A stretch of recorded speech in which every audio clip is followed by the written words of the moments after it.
and welcome to the Global Church Project. I'm Graham Hill. Pablo Martinez is a passionate Hispanic church leader, ministering among Latino diaspora communities in the United States and in the Latin American region. He's enthusiastic about church planting and leadership development. He challenges the North American churches to hear what God is saying to them through the growth and vitality of the Latin American and Hispanic Christianities. Pablo Martinez is committed to raising up the next generation of North American church leaders. He helps churches disciple young people and keep them involved in ministry in the life of the church so they'll become lifelong followers of Jesus Christ. Pablo Martinez, welcome to the Global Church Project. Thank you. It's a pleasure to be here. Can you tell us something about the ministry that you're involved in here in LA? Sure. We have a couple churches. One is Faith Family Center, the other one's New Generation Church. I'll try to focus more on the one that's been the longest, because the other one's still, we've been at it 2 years now, and it's beautiful. It's in the Montebello, in the city of Montebello, which is East Los Angeles, and we're developing there. But in the other ministry, it's called New Generation Church. We've been at it for now a little over 10 years, 12 years, which may not seem like such a long time, but for us, it's been a good maturing process. And it's a beautiful ministry. It's 95% young people, I would say, and when I mean young, I mean college age.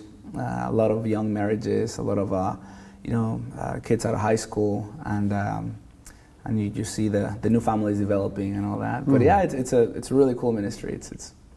We feel that it's a revival, and that's kind of what people describe it as. And did you plant that church? Yeah, my family did. Family? My mother, actually, is kind of interesting. My mother and my brother, my sister, and we kind of sat down one day, and my mom came back from.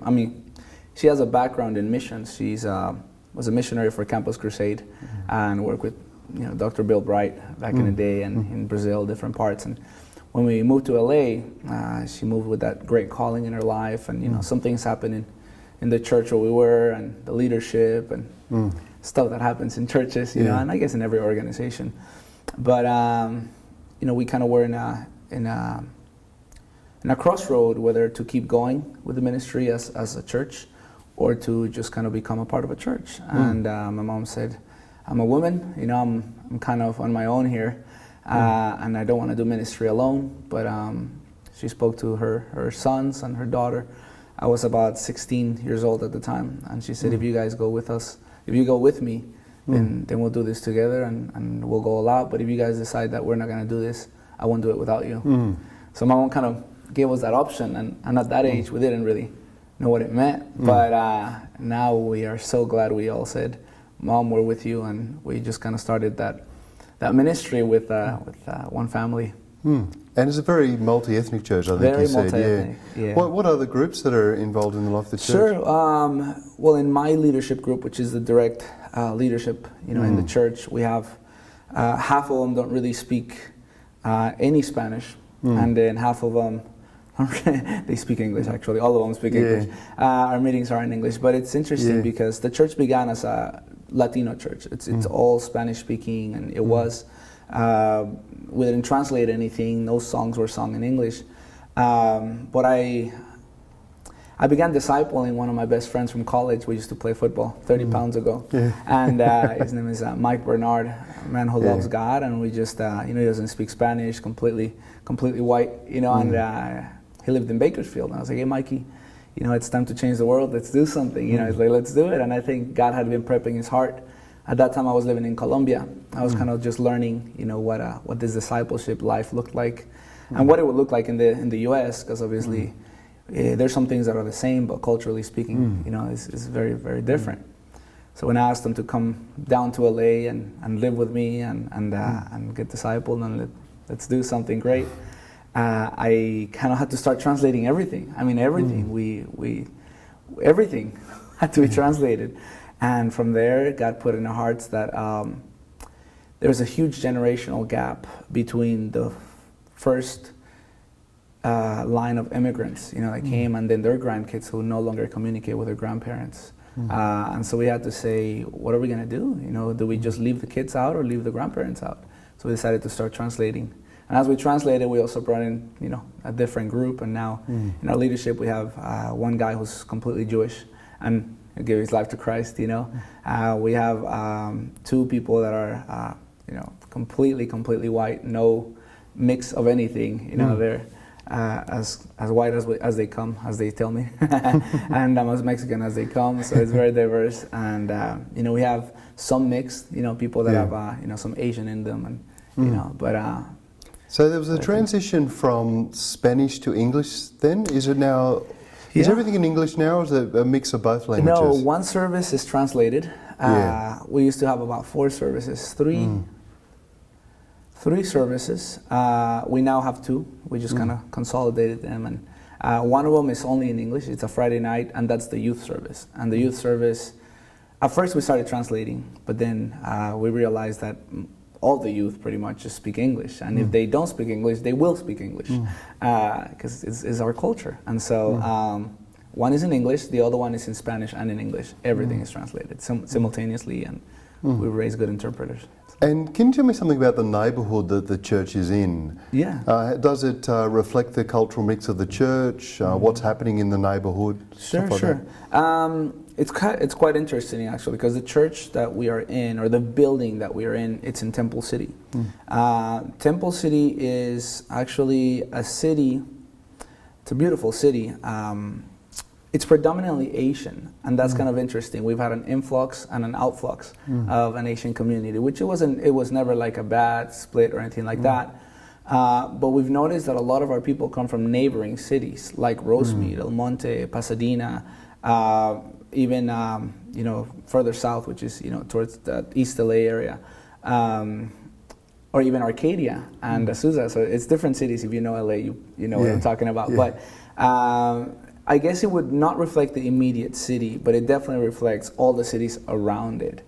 I think the impact that we've had on those cities around have been very big. I think that I say as a joke that I can't steal anything anymore in the supermarkets because they'll recognize us. But it's because there's a dent in the community that we're creating, and I think I really believe that even people who come to the church and may not stay at the church for whatever reason, sometimes they're not ready yet in their hearts to commit fully, or whatever reason it may be, we can genuinely say that even people that have not stayed, they become a good witness to the church, to the community, and told them there's a light there, you can go and find refuge, find strength, and get your act together. Well, what's your vision for the future of the church? How do you see it growing and changing over the next 5 or 10 years? Sure, I think I'm pretty ambitious with that. So that's kind of a big question. No, I wholeheartedly believe, and if I didn't, I think I'd be disqualified to do this kind of ministry, but I wholeheartedly believe that the greatest revival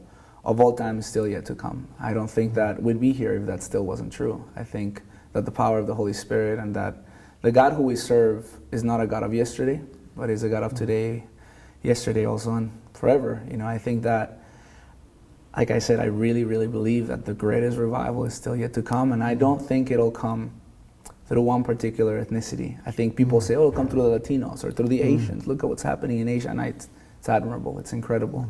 But I feel like it'll come through a people who are just willing to yield to God, whether it be in England, in Australia, in Mexico, or wherever it is. I feel like God wants that, and it's His church, and He wants it to see it vibrant and beautiful.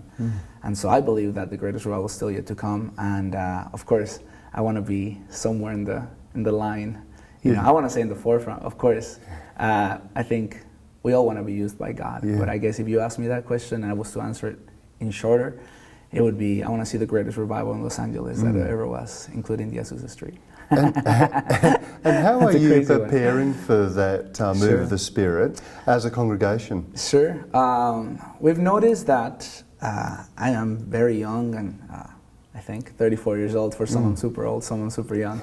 Some of the kids in my church are like, "Oh, you're ready to retire? You're 34 years old." I now play on an adult soccer league, which it's considered like the old people league. Oh yeah, I'm 34 years old. 34 is very young. Yeah, I know, but for some of our congregation. But we've realized is that we've managed to grow the church and make it exciting and fun, and that's great. And I think there's a lot of beauty in making the church relevant, but there's also a need for deep roots, a need for a wholly, fully, and solely committed life to Christ. And I believe that could only happen through discipleship. Dietrich Bonhoeffer, one of my greatest, I guess, my influences, I guess you could say, in my modern church. It's one of the old school pastors, German pastor. I love him.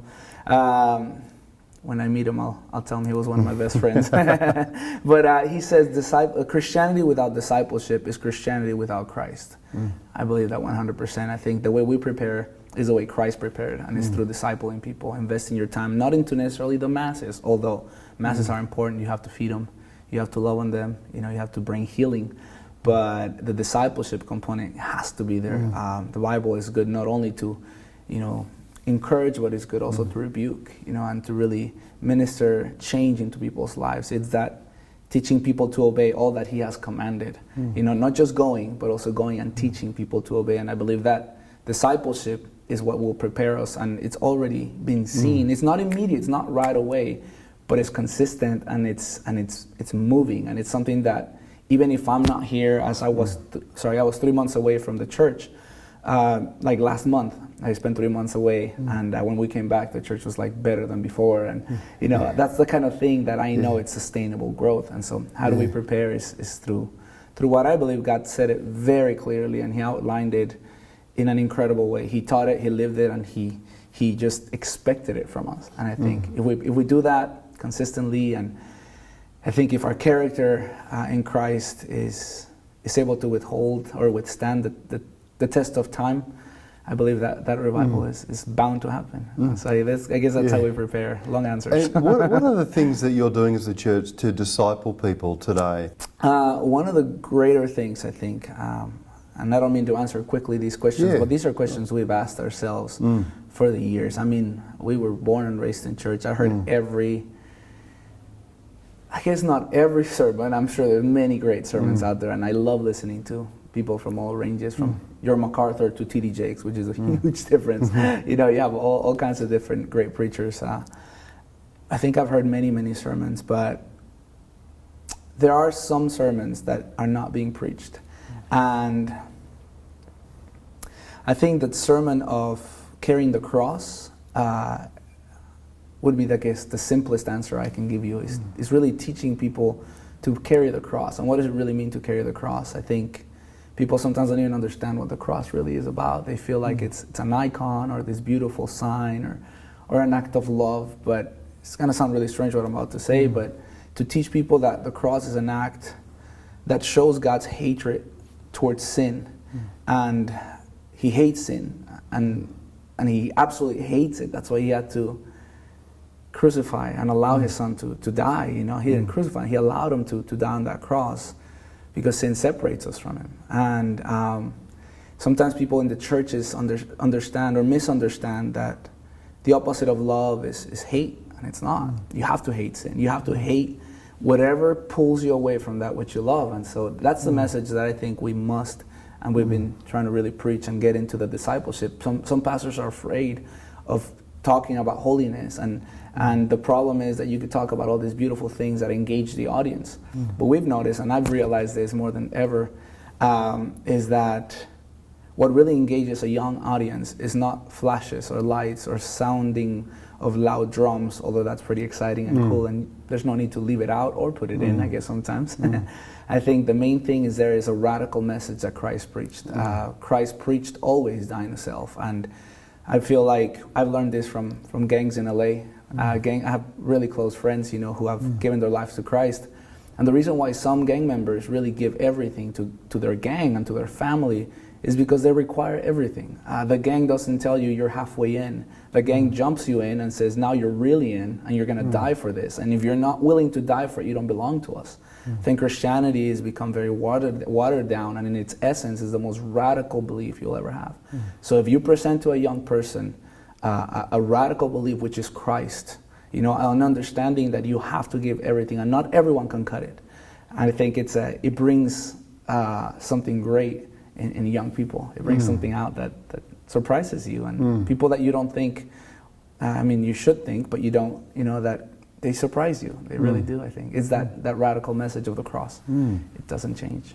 What do you love the most about being a church planter and a pastor?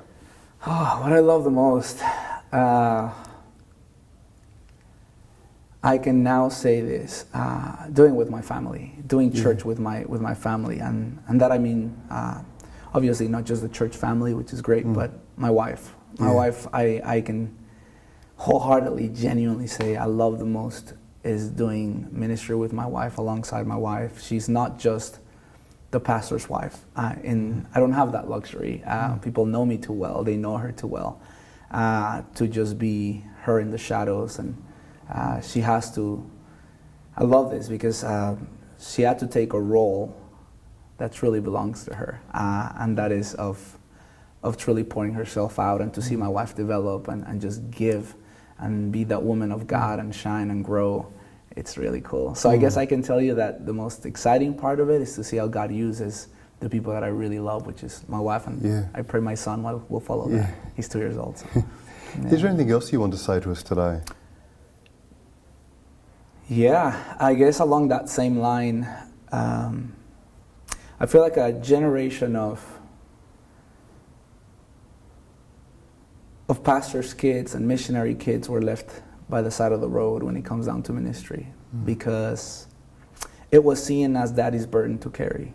And this may not be something that new believers may understand fully, but those of us that were born and raised in a church understand that the PKs are hurting. They're people that many times leave aside the calling of God. And if I could say something, is that the greatest testimony to this world and why they should follow Christ is because it's a generational calling. It's a generational God, a God of Abraham, Isaac, and Jacob. And I would say to PKs and to to missionary kids and all those leaders, children, who kind of were resentful even towards the church, I could tell them there's a lot of mistakes that have been done, a lot of hurt, a lot of hypocrisy, a lot of hard times in the church. But God is not at fault, and His calling is amazing. It's incredible. If you manage to see past all those imperfections of humanity, really, which you'll find anywhere, if you could be honest. But I could tell those PKs and those missionary kids, man, if you only knew how dangerous you are to hell, how dangerous you are to the enemy, and if you could just take on that torch that your parents left, whether it's small or big, or it seems like a huge fire, if you just take it on, the gates of hell will shake. And so I can tell you that the enemies try to cut down descendants, but that seems like a message that's not about church growth, but it's the greatest church growth strategy I found. Whole families, entire families serving God. So get back in ministry. You're involved in the Latino ministries in LA, and originally it was a Spanish-speaking church, but it's evolved and become very multi-ethnic. Sure. What do you think are some of the things that the Latino diasporic or immigrant churches can actually teach the mostly sort of large white churches in America today? What do you think are some of the things that are happening in the Latino churches, for instance, that people should take notice of and say, oh, we could really learn from what's going on there? The Latino churches. If we talk about the immigrant church, which may be a little bit different, because Latino churches, you go to Colombia, Mexico, different places. But if we're talking about the church in the U.S., and there's so much to learn from each other. Really, like I said, I love listening to different pastors. We hear of ministries like Stephen Furtick, who is just incredible in North Carolina. And then you have people who have been there for a long time, like Piper. I think there's so much to learn from different cultures, and not only Latino, but the immigrant church has something amazing, and they're a resilient church. The immigrant church is a church that we don't sometimes notice this, but it's a church that could withstand a lot of punches, a lot of hits, and in spite of what they might do, to an immigrant church, no matter what, they'll keep going. And I can say to a church that. I guess what we can learn, all of us really can learn from this group of people is that they never blame God for their mishappenings. You know, I feel like the church many times sees prosperity as the sign of God's providence. And I think the immigrant church understands that whether I have money, whether I am in health or in sickness, you know, it doesn't matter what's going on in my life, I am to worship God. And my actual condition, my condition in this body doesn't necessarily reflect the way I should or shouldn't go to church or reflect, you know, in my worship and my experience with God. And I think that's something you could definitely learn from an immigrant church, a church that has taken a lot of beatings, or many of them have left poverty. And even then, they understand that no matter what, I'm to worship God, whether I'm doing well in life or not. And I feel like many times churches that are, you know, they don't have that mindset, you know, we're kind of comfortable and, well, I don't feel good today, or it's raining, you know, or, you know, I got fired, so why should I worship God, you know? And I think, no, well, it doesn't matter, God is God. So I think that's pretty cool. That's great. Something I've seen in the church that they amaze me. Yeah. We're resilient. Yeah. Pablo Martinez, thank you for joining us at the Global Church Project. Thank you, Ram. It's an honor. It's a pleasure. The Global Church Project is located at www.theglobalchurchproject.com. On our website, you'll find a wide range of interviews and resources for colleges, universities, and churches. I look forward to your company next time. From me, goodbye.